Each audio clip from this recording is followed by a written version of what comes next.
Mary looked at me in a combination of pity and embarrassment for me as she said, is it not too late to put the brakes on this new job?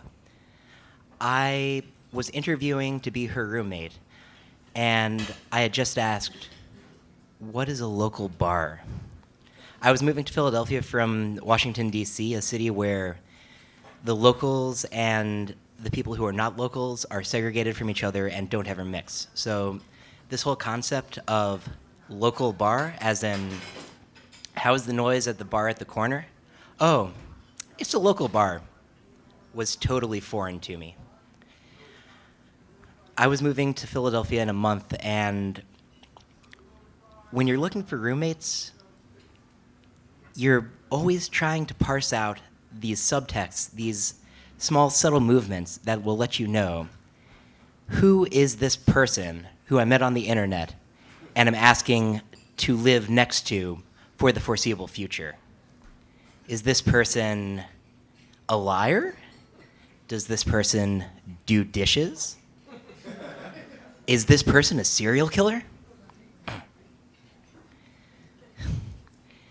Anyway, Mary and I clearly did not click, and so I left the little row house in Fishtown, and I checked my list for my next appointment. It was in South Philly, just a straight shot down 2nd Street and a few blocks over. Not knowing the distances in Philly, I thought, oh, it'll be a nice walk. It's a sunny summer day. 2 hours later, I hit Washington. 5 more blocks to go. I get to the row house in South Philly. It's got those horrible, tacky green awnings that South Philly houses have, and I knock on the door. Door opens, deadbolt still attached. What? Hey, I'm Dave. I'm here to see about the room. Slam! Door shuts. Guy unlocks the door, opens it. It's this wolfish-looking 40-year-old dude. Hey, I'm Frank. You want a beer? This guy could be a roommate, so I say yes. You want to go along? Goes to his fridge, pulls out a Natty Light. Yep. I just found out the bodega around the corner has these. It's fantastic. Crack open the beer and I walk inside. The house is a shithole. The drywall is crumbling and there are boxes and garbage all over in the living room. Frank says, yeah, I apologize for this mess. It'll all be cleaned up by the time you move in. Okay. Move over to the kitchen. Turns on the lights. Roaches scatter in every direction. Dishes haven't been done for months, possibly years. Duly noted. Again, Frank says, yeah, this was all the guy who's moving out. It'll be clean by the time you move in. Things are not looking good in terms of me and Frank being roommates. But then he says, okay, there's one last thing on the tour. You got to see the porch.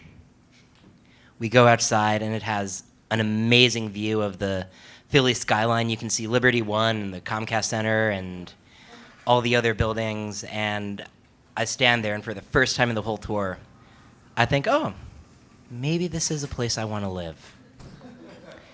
Then Frank says, if you'll turn the other way. I turn 180 degrees and look at the alleyway. It's a real porch culture here. Mexican, Vietnamese, gay, Mexican, art students. That's the neighborhood.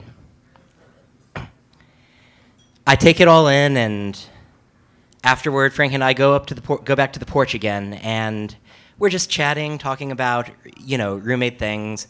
What are your pet peeves? What hours do you keep? What job do I have? And then Frank turns to me and says, you see that house over there? Motherfucking made man.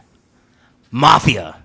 When I moved into this house, the guy who lived there, he came to me, he says, anyone fucks with you, anyone looks at you the wrong way, anyone says a bad word about you, you fucking come to me.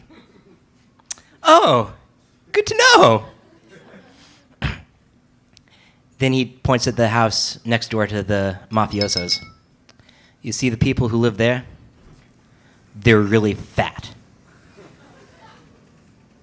I say, nice to meet you, and I leave as Frank cackles in the background. I was starting to learn more about Philly, just the small differences in the neighborhoods, and that was the first time, but not the last time, that I said to myself, oh, South Philly, you're the South Philliest of all South Phillies. Thanks.